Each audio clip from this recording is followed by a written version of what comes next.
So നമ്മളുടെ first chapter നമ്മൾ start ചെയ്യണം കേട്ടോ. സോ നമ്മൾ ഫോറക്സിൽ നിന്നാണ് നമ്മൾ സ്റ്റാർട്ട് ചെയ്യുന്നത്. സോ നിങ്ങളുടെ ടെക്സ്റ്റ് ബുക്കിൽ സെക്ഷൻ ഡി ആയിരിക്കും, ഇൻ്റർനാഷണൽ ഫിനാൻഷ്യൽ മാനേജ്മെൻറ്റ്. സോ അവിടെ നമ്മൾ ഫോറിൻ എക്സ്ചേഞ്ച് മാർക്കറ്റിനെ കുറിച്ചിട്ടാണ് ഈ ഒരു ചാപ്റ്ററിൽ പഠിക്കുന്നത് കേട്ടോ. വളരെ ഇമ്പോർട്ടൻറ്റ് ചാപ്റ്ററാണ്. ഈ ഒരു ചാപ്റ്ററിൽ നിന്നാണ് നമ്മൾ SFM സ്റ്റാർട്ട് ചെയ്യുന്നത്. ഓക്കെ, സോ അപ്പോൾ ഈ ഒരു ചാപ്റ്ററിൻ്റെ വെയിറ്റേജ് ഞാൻ ആദ്യം പറയാം. സോ ഈ ചാപ്റ്ററിൽ അധികം 7th ക്വസ്റ്റ്യൻ ആണ് എക്സാമിന് ചോദിക്കുക. അതും 2 7 മാർക്കിൻ്റെ ക്വസ്റ്റ്യൻ ചോദിക്കും, 7 Aയും 7 Bയും. സോ ടോട്ടൽ 14 മാർക്ക് എന്ത് ചെയ്യും, ഡിസ്ക്രിപ്റ്റീവ് ക്വസ്റ്റ്യൻ ഉണ്ടാകും. പ്ലസ് 2 മാർക്കിൻ്റെ ഒരു MCQ ഉണ്ടാകും. ടോട്ടൽ 16 മാർക്കാണ് എന്ത് വെയിറ്റേജ് വരുന്നത് കേട്ടോ. 16 മാർക്കിൻ്റെ ചാപ്റ്ററാണ്. സോ ഒരിക്കലും സ്കിപ്പ് ചെയ്യരുത്. സോ നിർബന്ധമായിട്ട് നിങ്ങൾ എന്ത് ചെയ്യണം, പഠിച്ചിരിക്കണം. സിമ്പിളാണ്. സോ നമ്മൾ മാക്സിമം ക്വസ്റ്റ്യൻസുകൾ വർക്കൗട്ട് ചെയ്യും. സോ നിങ്ങൾ ഈ ക്വസ്റ്റ്യൻസുകൾ തന്നെ 1 2 3 വട്ടം എന്ത് ചെയ്യുക, റിവൈസ് ചെയ്ത് കഴിഞ്ഞാൽ സോ നിങ്ങൾക്ക് ഈ ഒരു ചാപ്റ്റർ സിമ്പിളായിട്ട് ഫീൽ ചെയ്യും. ഓക്കെ, സോ അപ്പോൾ എന്താണ് ഫോറിൻ എക്സ്ചേഞ്ച് മാർക്കറ്റ് എന്നുള്ളത് നോക്കാം. Okay, so foreign exchange market എന്ന് പറഞ്ഞു കഴിഞ്ഞാൽ നിങ്ങൾക്കറിയാം, ഗ്ലോബലൈസേഷൻ കാരണം നമ്മളുടെ എന്താ പറയുക, എക്സ്പോർട്ടും ഇമ്പോർട്ടൊക്കെ നമ്മളെ രാജ്യത്തും അല്ലെങ്കിൽ ബിസിനസ്സിൻ്റെ പരമായിട്ട് ഒരുപാട് ട്രാൻസാക്ഷൻസുകൾ നടക്കുന്നുണ്ട് അല്ലേ. സോ അവിടെയാണ് ഈ ഫോറിൻ എക്സ്ചേഞ്ച് മാർക്കറ്റിൻ്റെ പ്രാധാന്യം വരുന്നത്. So foreign exchange market is the market which individuals, firms and bank buy and sell foreign currencies or foreign exchange.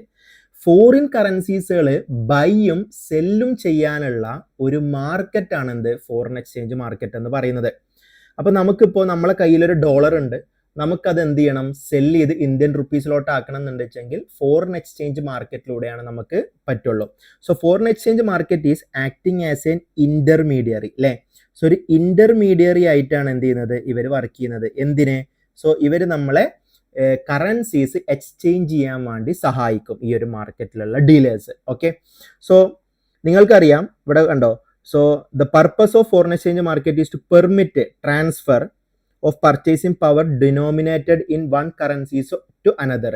ഒരു കറൻസിയിൽ നിന്ന് മറ്റൊരു കറൻസിയിലോട്ട് ട്രാൻസ്ഫർ ചെയ്യാൻ അല്ലെങ്കിൽ മാറാൻ നമ്മളെ എന്ത് ചെയ്യും, പെർമിറ്റ് ചെയ്യും, ഹെൽപ്പ് ചെയ്യുന്ന ഒരു മാർക്കറ്റാണ് എന്ത്, ഫോറിൻ എക്സ്ചേഞ്ച് മാർക്കറ്റ് എന്ന് പറയുന്നത്. ഇപ്പോൾ പ്രധാനമായിട്ടും ഫോറിൻ എക്സ്ചേഞ്ച് മാർക്കറ്റ് യൂസ് ചെയ്യുന്ന, ഇപ്പോൾ ഇവിടെ എക്സാമ്പിൾ കൊടുത്തിട്ടുണ്ട്. ഇപ്പോൾ ഒരു എക്സ്പോർട്ടർ, ജപ്പാനിലുള്ള ഒരു എക്സ്പോർട്ടർ എന്ത് ചെയ്യുന്നു, US സെല്ല് ചെയ്യുന്നു. മേ ബി അവർക്ക് ഡോളറിലാക്കാരം സെല്ല് ചെയ്യുന്നുണ്ടാകുക. പക്ഷേ അപ്പോൾ ജപ്പാൻ ആയിട്ടുള്ള ആൾക്ക് എന്ത് ചെയ്യേണ്ടി വരും, US ആൾക്ക് ചിലപ്പോൾ ജപ്പാനിലോ yen എന്ന് പറഞ്ഞ കറൻസിയിലോട്ട് കൺവേർട്ട് ചെയ്യേണ്ടി വരും, അല്ലെങ്കിൽ yen-ൽ നിന്ന് ഡോളറിലോട്ട് കൺവേർട്ട് ചെയ്യേണ്ടി വരും. അങ്ങനെ ഫോറിൻ കറൻസീസ് പിന്നെ എക്സ്ചേഞ്ച് ചെയ്യുന്ന ഒരു മാർക്കറ്റാണ് എന്ത്, ഫോറിൻ എക്സ്ചേഞ്ച് മാർക്കറ്റ് എന്ന് പറയുന്നത്. ആരൊക്കെയാണ് മെയിനായിട്ട് ഈ ഫോറിൻ എക്സ്ചേഞ്ച് മാർക്കറ്റ് യൂസ് ചെയ്യുന്നത്? സോ മാർക്കറ്റ് പാർട്ടിസിപ്പൻസ് ആരൊക്കെയാണെന്നുള്ളത് നോക്കാം. സോ ഒന്ന്, നോൺ ബാങ്കിങ് എൻറ്റിറ്റീസ്. നമുക്കറിയാം മൾട്ടിനാഷണൽ കമ്പനീസുകളൊക്കെ അവരുടെ ഇമ്പോർട്ട് ഒബ്ലിഗേഷൻസുകളും അതേപോലെ തന്നെ എക്സ്പോർട്ട് കമ്മിറ്റ്മെൻറ്റ്സുകളും അല്ലേ. ഇമ്പോർട്ട് ചെയ്യുന്ന സമയത്ത് എന്ന് പറഞ്ഞാൽ പർച്ചേസ് ചെയ്യാണ്. അപ്പോൾ ആ സമയത്ത് നമ്മൾ എന്ത് ചെയ്യേണ്ടി വരും, ഫോറിൻ കറൻസീസ് പേയബിൾ ഉണ്ടാകും. അതേപോലെ എക്സ്പോർട്ട് കമ്മിറ്റ്മെൻറ്റ്സ് ഉള്ള സമയത്ത് നമുക്ക് ഫോറിൻ കറൻസീസ് റിസീവബിൾസ് ഉണ്ടാകും. ഇതൊക്കെ നമുക്ക് നമ്മളുടെ ഹോം കറൻസി, നമ്മളുടെ കറൻസിയിലോട്ട് കൺവേർട്ട് ചെയ്യണം എന്നുണ്ടെങ്കിൽ നമ്മൾക്ക് ഏത് ത്രൂവേ പറ്റുള്ളൂ, നമ്മളുടെ ഫോറിൻ എക്സ്ചേഞ്ച് മാർക്കറ്റ് ത്രൂ, അവരുടെ ഓതറൈസ്ഡ് ആയിട്ടുള്ള ഡീലേഴ്സ് ത്രൂ മാത്രമേ പറ്റുള്ളൂ. ഓക്കെ, സോ അതാണ് നോൺ ബാങ്കിങ് എൻറ്റിറ്റീസ്. സോ രണ്ടാമത് ബാങ്കാണ്. സോ ബാങ്കാണ് മെയിനായിട്ട് ഈ ഒരു ഫോറിൻ എക്സ്ചേഞ്ച് മാർക്കറ്റിലുള്ള ഒരു ഓതറൈസ്ഡ് ഡീലർ എന്ന് പറയുന്നത്. ഓക്കെ, ഒരു authorised dealer. So bank through ആണ് നമുക്ക് എന്ത് ചെയ്യാൻ പറ്റുക, ഫോറിൻ കറൻസീസ് ഒക്കെ ട്രാൻസ്ഫർ ചെയ്യാൻ വേണ്ടി പറ്റുക. മറ്റുള്ള ഓതറൈസ്ഡ് ഡീലേഴ്സുകളൊക്കെ വേറെയും ഉണ്ട്. ഓക്കെ, RBI അംഗീകരിച്ചിട്ടുള്ള ഓതറൈസ്ഡ് ഡീലേഴ്സ് വേറെയുണ്ട് കേട്ടോ. So bank also exchange currencies as per the requirement of client അല്ലേ. അതായത് ക്ലയന്റിന്റെ റിക്വയർമെന്റ് പ്രകാരം, അതായത് കസ്റ്റമറിന്റെ റിക്വയർമെന്റ് പ്രകാരം ഫോറിൻ കറൻസീസ് ബൈ ചെയ്യും. അതേപോലെ തന്നെ ഫോറിൻ കറൻസീസ് സെല്ല് ചെയ്യാനും ആര് സഹായിക്കും, bank is acting as an authorised dealer. Okay, so പിന്നുള്ളത് സ്പെക്കുലേറ്റർ ആണ്. സോ സ്പെക്കുലേറ്ററിന്റെ പ്രത്യേകത എന്താണെന്ന് വെച്ച് കഴിഞ്ഞാൽ, സ്പെക്കുലേഷൻ ചെയ്യുന്നത് ജസ്റ്റ് ഫോർ മേക്കിംഗ് പ്രോഫിറ്റ് അല്ലേ. സോ പ്രോഫിറ്റ് മേക്ക് ചെയ്യാൻ വേണ്ടിയിട്ടാണ് സ്പെക്കുലേഷൻ ബിസിനസ് നടത്തുന്നത്. എന്താ സ്പെക്കുലേഷൻ എങ്ങനെയാണ് ചെയ്യുന്നത്? ഇപ്പോൾ ഒരു എക്സാമ്പിൾ പറയാന്നുണ്ട് വെച്ചെങ്കിൽ, നമ്മൾ ഒരു ഡോളർ ജസ്റ്റ് നമുക്ക് ഇമ്പോർട്ടോ എക്സ്പോർട്ടോ ഒന്നുമില്ല, നമ്മളിപ്പോൾ ഒരു ഡോളർ നമ്മൾ എക്സ്പെക്റ്റ് ചെയ്യുന്നത് ഫ്യൂച്ചറിൽ ഇൻക്രീസ് ആകും എന്നുള്ളതാണ് നമ്മൾ എക്സ്പെക്റ്റ് ചെയ്യുന്നത്. Okay, expected to increase. So നമ്മൾ ഇൻക്രീസ് ആകും എന്നുള്ളത് എന്ത് ചെയ്യുന്നു? എക്സ്പെക്റ്റ് ചെയ്യുന്നു. അപ്പോൾ നമ്മൾ ഡോളർ എന്ത് ചെയ്യുന്നു? പർച്ചേസ് ചെയ്യുന്നു. സോ നമ്മൾ $1 ഈക്വൽ ടു ₹91 പർച്ചേസ് ചെയ്യുന്നത്. സോ നമ്മൾ അവരുടെ എക്സ്പെക്റ്റേഷൻ പ്രകാരം ഇതൊരു 100 ആകും എന്നുള്ളതായിരിക്കും അവരുടെ എക്സ്പെക്റ്റേഷൻ. സോ അവരുടെ എക്സ്പെക്റ്റേഷൻ പ്രകാരം കറക്റ്റായി സോ ഡോളറിൻ്റെ വില ഒരു 94 ആയി കഴിഞ്ഞാൽ അവർക്ക് ഈ ഒരു ഡിഫറൻസ് എന്ത് കിട്ടും? പ്രോഫിറ്റ് ആയിട്ട് കിട്ടും അല്ലേ. അവർക്ക് ഈ ഒരു ഡിഫറൻസ് പ്രോഫിറ്റ് ആയിട്ട് കിട്ടും. അപ്പോൾ നമുക്ക് എന്ത് ചെയ്യാം? ഫോറിൻ കറൻസീസ് ജസ്റ്റ് കൂടുകയോ കുറയുകയോ എന്ന് വിചാരിച്ച് സ്പെക്കുലേഷൻ ചെയ്ത് നമുക്ക് എന്ത് ചെയ്യാൻ പറ്റും? വി ക്യാൻ ഏൺ പ്രോഫിറ്റ് ചെയ്യാൻ പറ്റും. കണ്ടോ? അപ്പോൾ ഇവിടെ കണ്ടോ, buy and sell currencies with a view to earn profit due to fluctuations in the exchange rate. Exchange റേറ്റിൽ ഉണ്ടാകുന്ന ഫ്ലക്ച്വേഷൻസ് മുതലെടുത്തുകൊണ്ട് ഇൻവെസ്റ്റേഴ്സിന് എന്ത് ചെയ്യാൻ പറ്റും? ലാഭം കൊയ്യാൻ വേണ്ടി പറ്റും. നഷ്ടം ഉണ്ടാവും കേട്ടോ, നമ്മൾ എക്സ്പെക്റ്റേഷൻ തെറ്റായി കഴിഞ്ഞാൽ നഷ്ടമായിക്ക് മാറും. ഓക്കെ, സോ നെക്സ്റ്റ് ഉള്ളത് ആർബിട്രേജർ എന്ന് പറഞ്ഞിട്ടുള്ള ഒരു പാർട്ടിസിപ്പൻ്റ് ആണ് നെക്സ്റ്റ് നമ്മളുടെ മാർക്കറ്റ് പാർട്ടിസിപ്പൻ്റ് എന്ന് പറയുന്നത്. ആർബിട്രേജർ എന്ന് പറയുമ്പോൾ ഇയാളുടെ ഇതിൽ സ്പെക്കുലേഷനിൽ ലോസും ഉണ്ടാവും കേട്ടോ. നമ്മളുടെ എക്സ്പെക്റ്റേഷൻ തെറ്റിക്കഴിഞ്ഞാൽ ലോസ് ആയിരിക്കും. കാരണം 91 റുപ്യായി ഒരു ഫ്യൂച്ചറിൽ നോക്കുമ്പോൾ ചിലപ്പോൾ 89 രൂപയാണ് ഡോളറിന് എന്ന് വെച്ചാൽ ലോസ് ആയിരിക്കും. ആർബിട്രേജ് അങ്ങനെയല്ല. ആർബിട്രേജർ ലാഭം മാത്രമേ ഉണ്ടാക്കുള്ളൂ. ലാഭം മാത്രം ഉണ്ടാക്കുന്ന ഒരു പാർട്ടിസിപ്പൻ്റ് ആണ് ആർബിട്രേജർ. വെറും ട്രേഡിംഗ് പർപ്പസിനാണ് യൂസ് ചെയ്യുന്നത് കേട്ടോ. അതായത് ഇതൊരു ബിസിനസ് ആക്കി കണക്കാക്കുകയാണ്. ഓക്കെ, സോ ട്രേഡിംഗ് പർപ്പസിനാണ് യൂസ് ചെയ്യുന്നത്. സോ എന്താണെന്ന് വെച്ച് കഴിഞ്ഞാൽ ഞാൻ പറഞ്ഞുതരാം. സോ ഇപ്പോൾ 2 മാർക്കറ്റ് ഉണ്ട് നോട്ടിക്കോ. ഒരു ഇന്ത്യൻ മാർക്കറ്റും ഒരു ഇന്ത്യൻ ഫോറക്സ് മാർക്കറ്റും അതേപോലെ തന്നെ ഒരു ദുബായ് മാർക്കറ്റും ഉണ്ട്. ഓക്കെ, സോ ദുബായിലെ ഒരു ഡോളറിൻ്റെ വില 89 റുപ്പീസ് ആണ്. സോ ₹89 ആണ് കേട്ടോ. സോ ഇന്ത്യയിൽ ഒരു ഡോളറിൻ്റെ വില 90 റുപ്പീസ് ആണ്. ജസ്റ്റ് ഒരു എക്സാമ്പിളിന് പറയാണ് കേട്ടോ. സോ ഇത്രയൊന്നും ഡിഫറൻസ് ഉണ്ടാകില്ല, ചെറിയ പോയിന്റ് ഡിഫറൻസുകളെ ഉണ്ടാകുള്ളൂ. അപ്പോൾ ഇതിൽ നോക്കുമ്പോൾ ഒരു ഇൻവെസ്റ്റർ അല്ലെങ്കിൽ ഒരു ട്രേഡർ എന്നുള്ള രൂപത്തിൽ അയാൾ ദുബായ് ഫോറക്സ് മാർക്കറ്റിൽ പോയിട്ട് അയാൾ ഒരു ഡോളർ 89 റുപ്പീസിന് എന്ത് ചെയ്യും? ബൈ ചെയ്യും അല്ലേ. അയാൾ എന്ത് ചെയ്യും? ബൈ ചെയ്യും. എന്നിട്ട് അയാൾ അത് നേരെ ഇന്ത്യയിലോട്ട് കൺവേർട്ട് ചെയ്യും. ഇന്ത്യയിലോട്ട് കൺവേർട്ട് ചെയ്യുമ്പോൾ കുറച്ച് ചാർജസുകളൊക്കെ വരും. ഓക്കെ, സോ ഇപ്പോൾ ഒരു ഇന്ത്യയിലോട്ട് കൺവേർട്ട് ചെയ്യുമ്പോൾ ഒരു 0.5 ചാർജ് വന്നു എന്ന് കൂട്ടിക്കും. അങ്ങനെ അയാൾ ഇന്ത്യയിൽ വന്നിട്ട് ഇത് 90 റുപ്പീസിന് സെല് ചെയ്യാണ്. 90 റുപ്പീസിന് എന്ത് ചെയ്യുന്നു? സെല് ചെയ്യുന്നു. ഓട്ടോമാറ്റിക്കലി അയാൾക്ക് ഇവിടെ 89 രൂപക്ക് പർച്ചേസ് ചെയ്തു. സോ ഒരു 0.5 അയാൾക്ക് ബാങ്ക് ചാർജസ് വന്നു. അപ്പോൾ 89.5 ആയി. അങ്ങനെ അയാൾ 90 റുപ്പീസിന് ഇന്ത്യയിൽ ആ ഡോളർ സെല് ചെയ്യുമ്പോൾ അയാൾക്ക് പ്രോഫിറ്റ് ആയിട്ട് അയാൾക്ക് എന്ത് ചെയ്യുന്നു? ഒരു 0.5 റുപ്പീസ് എന്ത് ചെയ്യുന്നു? പ്രോഫിറ്റ് ഏൺ ചെയ്യുന്നു. അപ്പോൾ ഇതാണ് ആർബിട്രേജർ എന്ന് പറയുന്നത്. ആർബിട്രേജർ എങ്ങനെയാണെന്ന് വെച്ച് കഴിഞ്ഞാൽ simultaneously operating different market, 2 different market. ഇവിടെ 2 ദുബായ് മാർക്കറ്റും ഇന്ത്യൻ മാർക്കറ്റ് എന്ന് പറഞ്ഞാൽ 2 മാർക്കറ്റ് സൈമിൾട്ടേനിയസ്ലി ഓപ്പറേറ്റ് ചെയ്തുകൊണ്ട് ലാഭം മാത്രം, ഇവിടെ കണ്ടോ, make profit from price differential existing in 2 market. 2 മാർക്കറ്റിൽ ഉണ്ടാകുന്ന പ്രൈസ് ഡിഫറൻഷ്യൽ, ഓരോരുത്തർ 89 ആണ് ഒരു ഡോളറിന്റെ വില, ഓരോരുത്തർ 90 ആണ്. ആ ഒരു പ്രൈസ് ഡിഫറൻഷ്യൽ അവർ മുതലെടുത്തുകൊണ്ട് ഒരു സൈമിൾട്ടേനിയസ്ലി ദുബായ് മാർക്കറ്റിൽ പോയി ബൈ ചെയ്ത് നമ്മളുടെ ഇന്ത്യൻ മാർക്കറ്റിൽ അത് സെല് ചെയ്യുമ്പോൾ അവർക്ക് ഏൺ ചെയ്യുന്ന പ്രോഫിറ്റ് ആണ് ആർബിട്രേജർക്ക് ഉണ്ടാകുന്ന ലാഭം എന്ന് പറയുന്നത്. അപ്പോൾ 2 മാർക്കറ്റ് സൈമിൾട്ടേനിയസ്ലി ഓപ്പറേറ്റ് ചെയ്ത് ട്രേഡ് ചെയ്ത് ലാഭം മാത്രം ഉണ്ടാക്കുന്ന ഒരു പാർട്ടിസിപ്പന്റിനെയാണ് നമ്മൾ ആർബിട്രേജർ എന്ന് പറയുന്നത്. ഓക്കെ, അപ്പോൾ ഇവരൊക്കെ കുറിച്ചിട്ട് നമുക്ക് ഡീറ്റെയിൽഡ് ആയിട്ട് തന്നെ എന്ത് ചെയ്യാനുണ്ട്? കാൽക്കുലേഷൻസും കാര്യങ്ങളൊക്കെ ചെയ്യാനുണ്ട്. നമുക്കത് മുന്നോട്ട് പോകുന്ന സമയത്ത് നോക്കാം. ഓക്കെ, സോ നെക്സ്റ്റ് ഗവൺമെൻറ് ആണ് നമ്മളുടെ participant. So government participate in foreign exchange market through central bank. So government എന്തിനായിരിക്കും നമ്മളുടെ ഇതിൽ പാർട്ടിസിപ്പേറ്റ് ചെയ്യുക വെച്ചാൽ ഇതൊക്കെ മോണിറ്റർ ചെയ്യണം, നമ്മളുടെ എക്സ്ചേഞ്ച് റേറ്റ് സ്റ്റെബിലൈസ് ചെയ്യണം, നമ്മളുടെ രാജ്യത്തിൻ്റെ കറൻസിയുടെ മൂല്യം എന്ത് ചെയ്യണം, സ്റ്റെബിലൈസ് ചെയ്യാനും അത് മോണിറ്റർ ചെയ്യാനും സോ ഫ്രോഡ് കാര്യങ്ങളൊക്കെ ഉണ്ടോ എന്നുള്ള കാര്യങ്ങളൊക്കെ ചെക്ക് ചെയ്യാനാണ് ഗവൺമെൻറ് എന്ത് ചെയ്യുന്നത്, ഈ ഒരു മാർക്കറ്റിൽ പാർട്ടിസിപ്പേറ്റ് ചെയ്യുന്നത് അല്ലേ. അപ്പോൾ ഇത്രയും പാർട്ടിസിപ്പൻസ് ഈ ഒരു ഫോറക്സ് മാർക്കറ്റ് ആവശ്യമുണ്ട്. മെയിനായിട്ട് ഫോറിൻ കറൻസീസ് എക്സ്ചേഞ്ച് ചെയ്യാനാണ് ഈ ഒരു മാർക്കറ്റ് യൂസ് ചെയ്യുന്നത്. ഓക്കെ, സോ ഇനി നമുക്ക് ഈ ഒരു ചാപ്റ്ററിലോട്ട് പോകുന്നതിൻ്റെ മുന്നേ നമുക്ക് എക്സ്ചേഞ്ച് റേറ്റിൻ്റെ ഒരു ബേസിക് ആയിട്ടുള്ള കുറച്ച് റൂൾസും കാര്യങ്ങളൊക്കെ നമുക്ക് അറിയണം. എന്നാലേ നമുക്ക് എന്ത് ചെയ്യാൻ പറ്റുള്ളൂ, ഇതിന് നമുക്ക് കറക്റ്റായിട്ട് മനസ്സിലാവുള്ളൂ കേട്ടോ. ഓക്കെ, ക്വസ്റ്റ്യൻസുകൾ വരുമ്പോൾ. സോ ഫസ്റ്റ് ഞാനിപ്പോൾ ജസ്റ്റ് ഒരു എക്സാമ്പിൾ എടുക്കുകയാണ് കേട്ടോ. $1 ഈക്വൽ ടു ₹65 എന്ന് കൂട്ടിക്കോ. ഇതിൻ്റെ വില, ഒരു ഡോളറിൻ്റെ വില 65 രൂപ എന്നാണ് അല്ലേ. ഒരു ഡോളറിൻ്റെ വില പ്രൈസ് ആണ് 65 രൂപ. അതുകൊണ്ട് തന്നെ സോ ഈ ഒരു ഇതിനെ നമ്മൾ ബേസ് കറൻസി എന്നാണ് വിളിക്കുന്നത്. ബേസ് കറൻസി എന്ന് വിളിക്കും. ഇതിനെ നമ്മൾ പ്രൈസ് കറൻസി എന്നാണ് വിളിക്കുക കേട്ടോ. പ്രൈസ് കറൻസി എന്നാണ് വിളിക്കുക.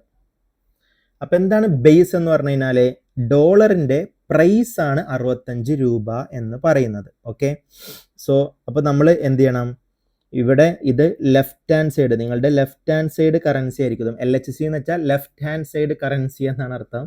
സോ ഇത് നമ്മളുടെ റൈറ്റ് ഹാൻഡ് സൈഡ് കറൻസിയും ആയിരിക്കും. ഓക്കെ, സോ അപ്പോൾ ഞാനിവിടെ എന്ത് ചെയ്യാണ്, എഴുതാണ് ഹിയർ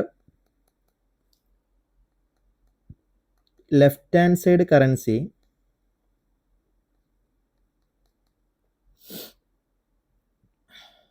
ഷുഡ് ബി 1. അത് എപ്പോഴും 1 ആയിരിക്കും കേട്ടോ. Left hand side currency should be 1 ആയിരിക്കും. ഓക്കെ, അതായത് $1 അതിൻ്റെ പ്രൈസ് ആണ് അപ്പുറത്ത് ഉണ്ടാകുക, അതുകൊണ്ട് അത് അതർ ദാൻ 1 ആയിരിക്കും. The right hand side currency should be other than 1. Okay, അത് 1 അല്ലാത്തൊരു ഫിഗർ ആയിരിക്കും അപ്പുറത്തുണ്ടായിരിക്കുക. Okay,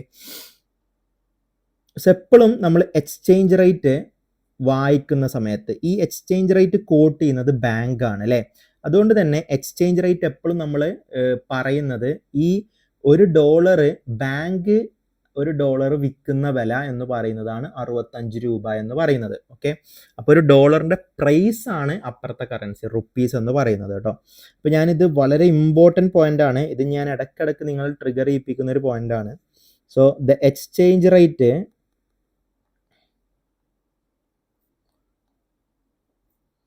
are from the point of banker.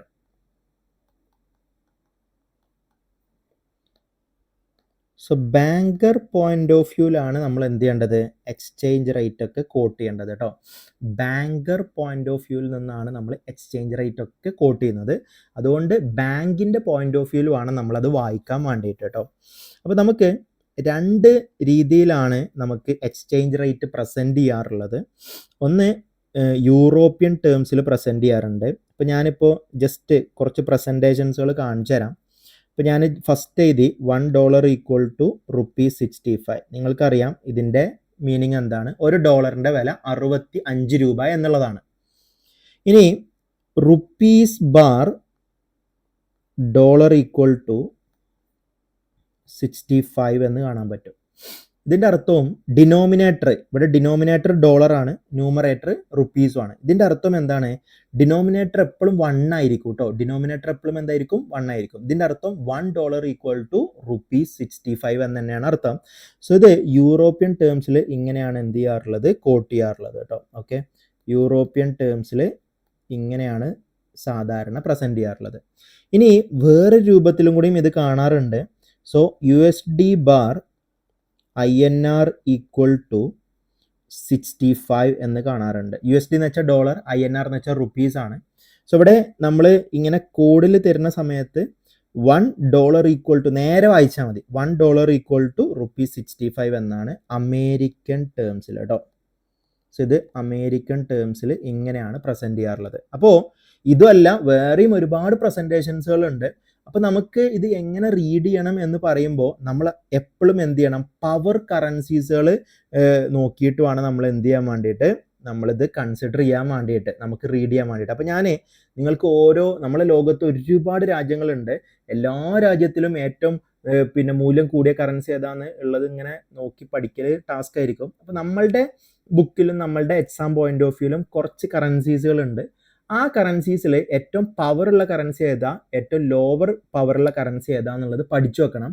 എന്നാൽ നമുക്ക് ഈ പ്രസൻറ്റേഷൻ എന്ത് ചെയ്യാൻ പറ്റും, കൃത്യമായിട്ട് നമുക്ക് എന്ത് ചെയ്യാൻ പറ്റും, റീഡ് ചെയ്യാൻ കഴിയും. അല്ലെങ്കിൽ ടെക്സ്റ്റ് ബുക്കിലുകളും ചില ക്വസ്റ്റ്യൻ പേപ്പറുകളിലൊക്കെ എന്തായിരിക്കും, പല പ്രസൻറ്റേഷനുകളിൽ നമുക്ക് കാണാൻ പറ്റും. അപ്പോൾ അത് കൺഫ്യൂസ്ഡ് ആവാതിരിക്കണം എന്നുണ്ടെങ്കിൽ നിങ്ങൾ എന്ത് ചെയ്യണം, ഏത് കറൻസിയാണ് പവർ കൂടുതൽ, ഏത് കറൻസിക്കാണ് പവർ കുറവ് എന്നുള്ളത് നിങ്ങൾ എന്ത് ചെയ്യണം, മനസ്സിലാക്കണം. അപ്പോൾ അത് ഞാൻ എന്ത് ചെയ്യാം, നിങ്ങൾക്ക് ഇപ്പോൾ പറഞ്ഞുതരാം. അപ്പോൾ ജസ്റ്റ് ഒന്ന് നോക്കിക്കോട്ടോ.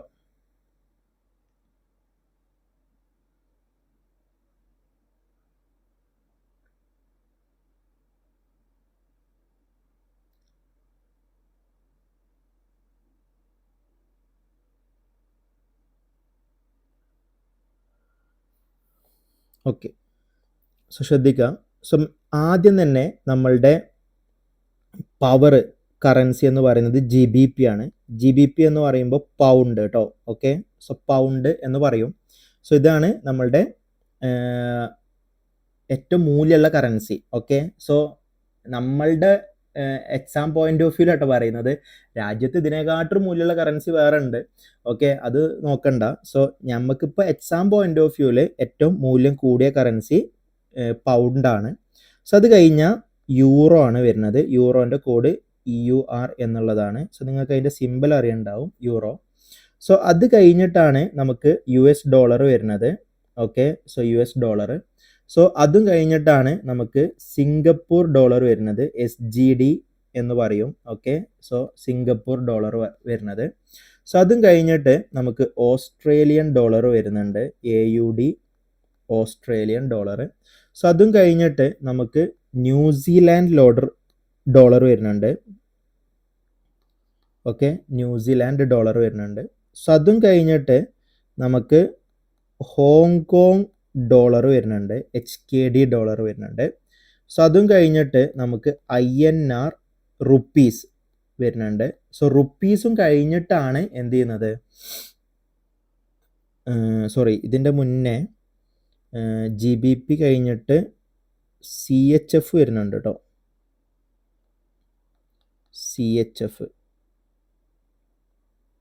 CHFും കഴിഞ്ഞിട്ടാണ് യൂറോ വരുന്നത് കേട്ടോ.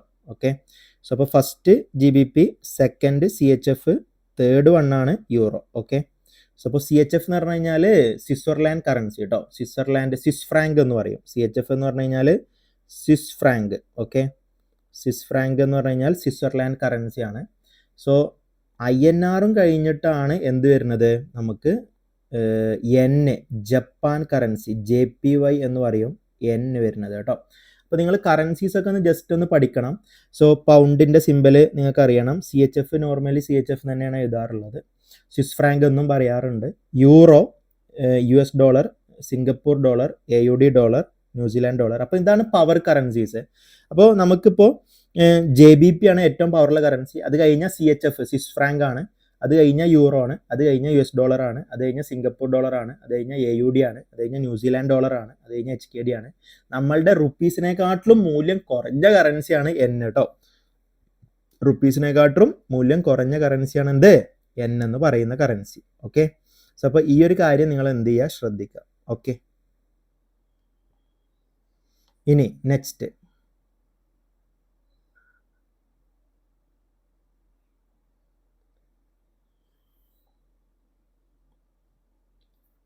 so there are two types of quote.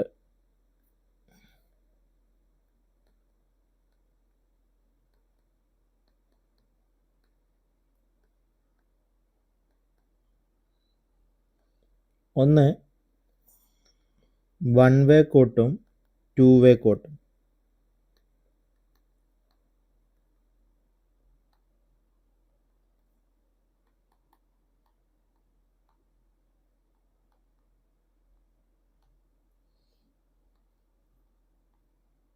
One way കോട്ടും ടു വേ കോട്ടും ഉണ്ട് കേട്ടോ. സോ അപ്പോൾ വൺ വേ കോട്ടിൽ $1 ഈക്വൽ ടു ₹65. സോ നമ്മൾ നോർമലി എഴുതുന്ന പോലെ തന്നെ. സോ ഇവിടെ ശ്രദ്ധിക്കേണ്ട കാര്യം, എപ്പോഴും ഇവിടെ എന്താ, ഇറ്റ് ഈസ് അതർവൈസ് കോൾഡ്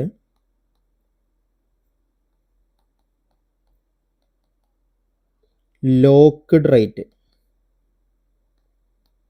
എന്ന് വെച്ച് കഴിഞ്ഞാൽ ബാങ്ക് ബൈ ചെയ്യുന്ന റേറ്റും 65 റുപ്യക്കാണ്, ബാങ്ക് ഡോളർ സെല് ചെയ്യുന്നതും 65 റുപ്യക്കാണ്. സെയിം റേറ്റിനാണ് ബാങ്ക് ബൈ ചെയ്യുന്നതും സെയിം റേറ്റിനാണ് ബാങ്ക് സെല് ചെയ്യുന്നത് കേട്ടോ. സോ അപ്പോൾ ഞാനിവിടെ എഴുതിയേക്കാം, bank should buy and sell dollar at same rate. Dollar വാങ്ങുന്നതും 65 രൂപക്കാണ്, ഡോളർ സെല് ചെയ്യുന്നതും 65 രൂപക്കാണ്. സോ അതുകൊണ്ടാണ് എന്ത് ചെയ്യുന്നത്, ഇതിനെ ലോക്ക്ഡ് റേറ്റ് എന്ന് പറയുന്നത്. സെയിം റേറ്റ് ആയതുകൊണ്ട് ഇതിനാണ് വൺ വേ കോട്ട് എന്ന് പറയുന്നത് കേട്ടോ.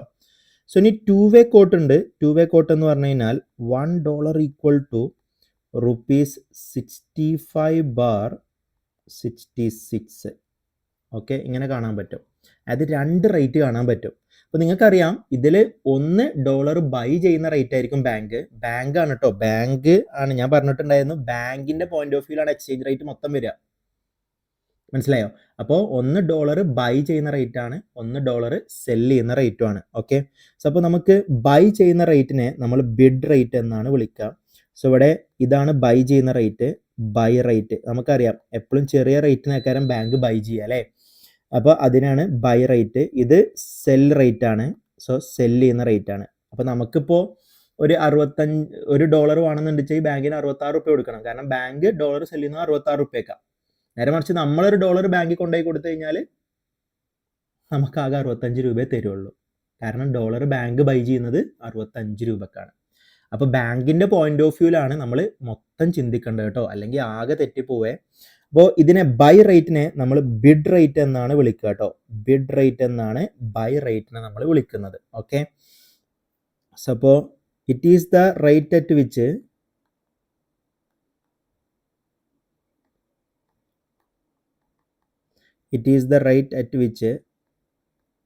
ബാങ്ക് ഷുഡ് ബൈ, ബാങ്ക് കേട്ടോ, bank should by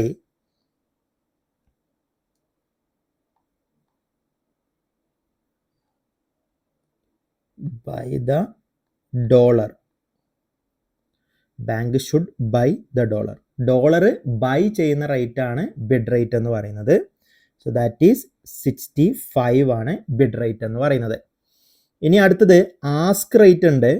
so ask rate എന്ന് പറഞ്ഞു കഴിഞ്ഞാൽ എന്തായിരിക്കും, it is the rate at which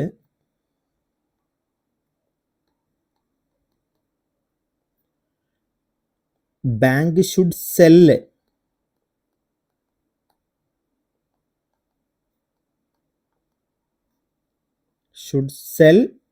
dollar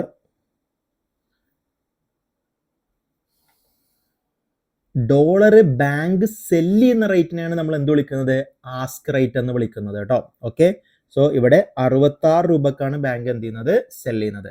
അപ്പൊ ബൈ ചെയ്യുന്ന റേറ്റ് ബിഡ് റേറ്റും സെല് ചെയ്യുന്ന റേറ്റ് ആസ്ക് റേറ്റുമാണ്. ഓക്കെ, സോ അപ്പോൾ ഇതാണ് ടു വേ കോട്ട് എന്ന് പറയുന്നത്. രണ്ട് കോട്ട് ഉണ്ടാകും, രണ്ട് എക്സ്ചേഞ്ച് റേറ്റ് ഉണ്ടാകും.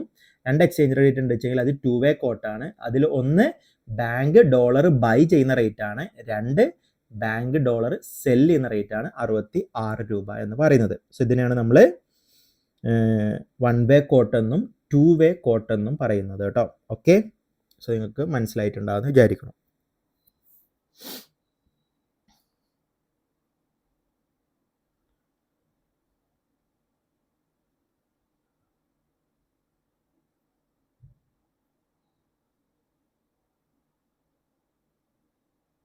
Next direct quote and indirect quote കേട്ടോ.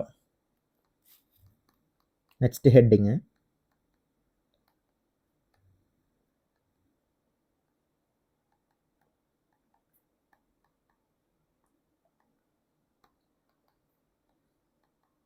Direct quote and indirect quote. So എന്താണ് ഡയറക്റ്റ് കോട്ട്, എന്താണ് ഇൻഡയറക്റ്റ് കോട്ട് എന്നുള്ളത് നോക്കാം. സോ ഇവിടെ ഞാൻ ഫസ്റ്റ് കേസ് 1 എടുക്കുക. $1 ഈക്വൽ ടു, ഞാനിപ്പോൾ നമ്മൾ എല്ലാ എക്സാമ്പിളിലും ഇങ്ങനെയാണ് അല്ലേ, $1 ഈക്വൽ ടു ₹65 എന്നാണ് എഴുതിയിട്ടുള്ളത്.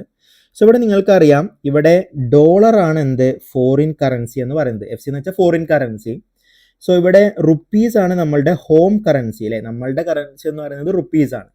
അപ്പോൾ ഈ ഒരു രൂപത്തിൽ, അതായത് ഇവിടെ ഫോറിൻ കറൻസിയും ഇവിടെ ഹോം കറൻസിയും വന്നു കഴിഞ്ഞാൽ അതിനെ നമുക്ക് വിളിക്കുന്നതാണ് ഡയറക്റ്റ് കോട്ട് എന്ന് പറയുന്നത് കേട്ടോ.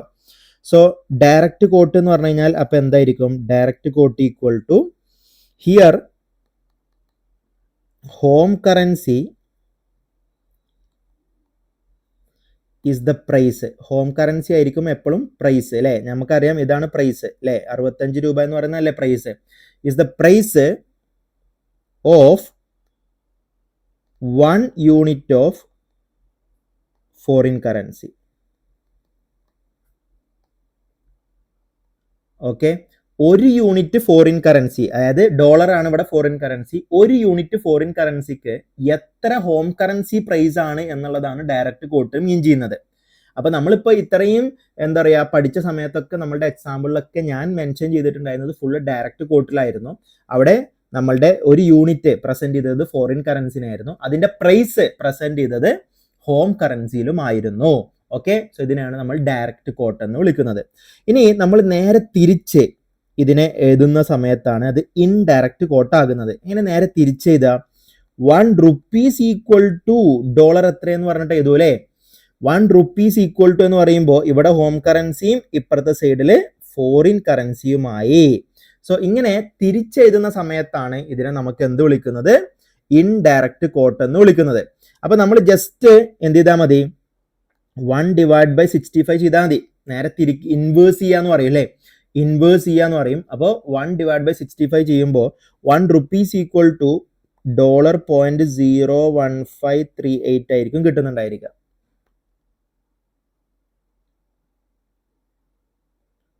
ഓക്കെ, സോ അപ്പോൾ ഇങ്ങനെ എഴുതുന്ന സമയത്ത് ഇതിനെ നമ്മൾ ഇൻഡയറക്റ്റ് കോട്ട് എന്ന് വിളിക്കും, IDQ, ഇൻഡയറക്റ്റ് കോട്ട് എന്ന് വിളിക്കും. So it is the foreign currency price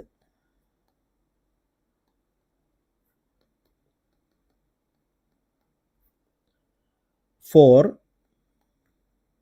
1 unit of home currency. Okay, ഒരു യൂണിറ്റ് ഹോം കറൻസിക്ക് എത്ര ഫോറിൻ കറൻസി ആയിരിക്കും പ്രൈസ്. കണ്ടോ, ഇത് ഇവിടെ ഫോറിൻ കറൻസിയാണ് എന്ത് പ്രൈസ് എന്ന് പറയുന്നത്, ഏത് 1 യൂണിറ്റ് ഓഫ് ഹോം കറൻസിയുടെ പ്രൈസ്. അപ്പൊ ഇങ്ങനെ തിരിച്ചെഴുതുന്നതിനെയാണ് നമ്മൾ ഇൻഡയറക്റ്റ് കോട്ട് എന്ന് വിളിക്കുന്നത്. സോ അപ്പൊ ഡയറക്റ്റ് കോട്ട് എന്താന്നുള്ളതും ഇൻഡയറക്റ്റ് കോട്ട് എന്താന്നുള്ളതും മനസ്സിലായിട്ടുണ്ടാകും. ഓക്കെ, സോ അപ്പൊ നമുക്ക് ഇവിടെ ഒരു എക്സാമ്പിൾ നോക്കാം. എക്സാമ്പിൾ, സോ ഇപ്പോൾ നമ്മളുടെ ഡയറക്റ്റ് കോട്ട് എന്ന് പറയുന്നത് $1 ഈക്വൽ ടു ₹65/66 ആണ്. നിങ്ങൾക്കറിയാലോ 2-വേ കോട്ട് അല്ലേ. സോ ഇത് ബിഡ് റേറ്റും ഇത് ആസ്ക് റേറ്റും ആണ്. സോ ഇതിന് എങ്ങനെ നമ്മൾ ഇൻഡയറക്റ്റ് കോട്ടിലോട്ടാക്കും, നേരെ തിരിച്ചാൽ മതി. അതായത് ₹1 ഈക്വൽ ടു ഡോളർ എത്രയാക്കും എന്നുള്ളതാണ് നോക്കുന്നത്. അപ്പോൾ നമ്മളിപ്പോൾ ഇവിടെ 1/65 ചെയ്യുമ്പോൾ നമുക്ക് എന്ത് കിട്ടും, 0.0153 കിട്ടും അല്ലേ. അതേപോലെ 1/66 ചെയ്യുമ്പോൾ എത്ര കിട്ടും, 0.0151 ആണ് കിട്ടുക. ഓക്കെ, അപ്പോൾ ഇങ്ങനെ ജസ്റ്റ് ഇൻവേഴ്സ് ചെയ്ത് കഴിഞ്ഞാൽ ഇൻഡയറക്റ്റ് കോട്ടായി മാറും. പക്ഷേ ഇത് തെറ്റാണ്, ഇങ്ങനെ ചെയ്യുന്നത് തെറ്റാണ്. എന്തുകൊണ്ട് തെറ്റായി എന്ന് ചോദിച്ചു കഴിഞ്ഞാൽ നമുക്കറിയാം, ഇവിടെ നിങ്ങൾ ശ്രദ്ധിച്ചു നോക്കി കഴിഞ്ഞാൽ മനസ്സിലാകും, ഇതാണല്ലോ ബൈയിങ് റേറ്റ്. ബൈ റേറ്റ് ഇതാണ് എന്ത്, സെൽ റേറ്റ് എന്ന് പറയുന്നത് അല്ലേ. ഇവിടെ നോക്കിയോക്ക, ബൈ റേറ്റ് ആണ് കൂടുതൽ, വലിയ ഫിഗർ ബൈ റേറ്റ് ആണ്. ഏതൊരു ഷോപ്പിൽ പോയാലും അവർ ബൈ ചെയ്യുന്ന റേറ്റ് കുറവും സെല് ചെയ്യുന്ന റേറ്റ് കൂടുതലും ആയിരിക്കുമല്ലോ ഉണ്ടാവുക അല്ലേ. ഇവിടെ പക്ഷെ അങ്ങനെയല്ല, ബൈ റേറ്റ് കൂടുതലും ഇവിടെ ബാങ്ക് സെല് ചെയ്യുന്ന റേറ്റ് കുറവുമാണ്. അതുകൊണ്ടാണ് ഇത് തെറ്റാണ് എന്ന് പറയുന്നത്.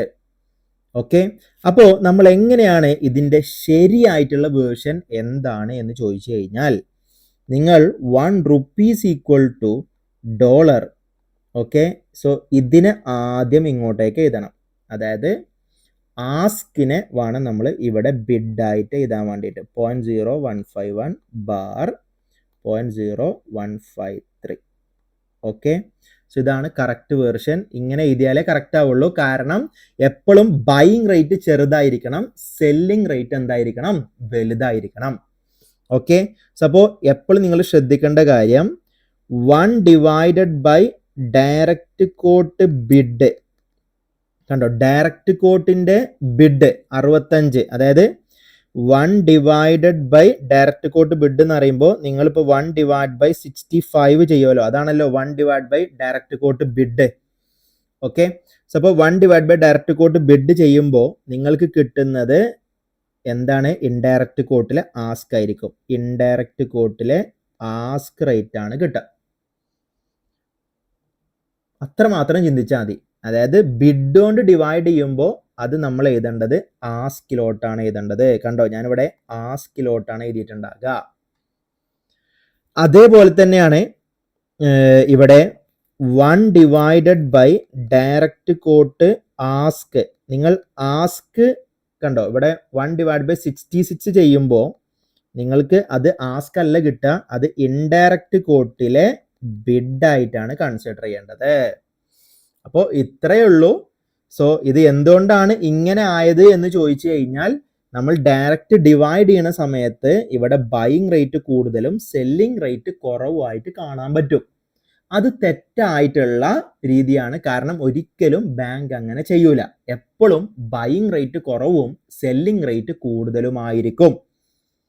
ഓക്കെ, സോ അതുകൊണ്ട് നമ്മൾ എന്ത് ചെയ്യാന്ന് വെച്ച് കഴിഞ്ഞാൽ, നേരെ ഇത് ഇൻവേഴ്സ് ചെയ്യുന്ന സമയത്ത്, അതായത് ഡിവൈഡ് ചെയ്യുന്ന സമയത്ത് ഡയറക്റ്റ് കോട്ടിന്റെ ബിഡ് കൊണ്ടാണ് നിങ്ങൾ ഡിവൈഡ് ചെയ്യുന്നുണ്ടെങ്കിൽ നിങ്ങൾക്ക് കിട്ടുന്നത് ഇൻഡയറക്റ്റ് കോട്ടിലെ ആസ്ക് ആയിരിക്കും. നിങ്ങൾ ഡയറക്റ്റ് കോട്ടിന്റെ ആസ്ക് ആണ് ഡിവൈഡ് ചെയ്യുന്നത് എങ്കിൽ നിങ്ങൾക്ക് കിട്ടുന്നത് ഇൻഡയറക്റ്റ് കോട്ടിലെ ബിഡ് ആയിരിക്കും എന്നാണ് പറയുന്നത്. മനസ്സിലായില്ലേ? സോ അപ്പോൾ ഇതാണ് എന്ത് ഡയറക്റ്റ് കോട്ടും ഇൻഡയറക്റ്റ് കോട്ടും. അപ്പോൾ ഇത്രയേ ഉള്ളൂ, സിമ്പിളാണ്. ഡയറക്റ്റ് കോട്ട് എന്ന് പറഞ്ഞു കഴിഞ്ഞാൽ നമ്മളുടെ $1 ഈക്വൽ ടു റുപ്പീസ്. കണ്ടോ, ഇവിടെ നമ്മളുടെ നോർമൽ ഒരു ഡോളറിന്റെ വില, അതായത് ഫോറിൻ കറൻസിയുടെ പ്രൈസ് എത്രയാണ് എന്നറിയിക്കുന്നതാണ് ഡയറക്റ്റ് കോട്ട്. ഹോം കറൻസിയുടെ പ്രൈസ് എത്രയാണ് എന്നറിയിക്കുന്നതാണ് ഇൻഡയറക്റ്റ് കോട്ട്. നിങ്ങൾക്ക് ഇവിടെ ആസ്കും ബിഡും ഉണ്ടെങ്കിൽ പ്രത്യേകം ശ്രദ്ധിക്കുക. നിങ്ങൾ ബിഡിനെ ഡിവൈഡ് ചെയ്യുമ്പോൾ നിങ്ങൾക്ക് കിട്ടുന്നത് ഇൻഡയറക്റ്റ് കോട്ടിൽ ആസ്ക് ആയിരിക്കും. നിങ്ങൾക്ക് ആസ്കിനെ ഡിവൈഡ് ചെയ്യുമ്പോൾ കിട്ടുന്നത് നിങ്ങൾക്ക് ഇൻഡയറക്റ്റ് കോട്ടിലെ ബിഡും ആയിരിക്കും. ഓക്കെ, സോ ആ ഒരു റൂള് നിങ്ങൾ എന്ത് ചെയ്യണം? പഠിച്ചു വെക്കുക. ഓക്കെ, സോ ഈ ഒരു റൂള് നിങ്ങൾ എന്തായാലും പഠിച്ചു വെക്കുക. ഓക്കെ, സോ അപ്പോൾ ഇത്രയേ ഉള്ളൂ കേട്ടോ.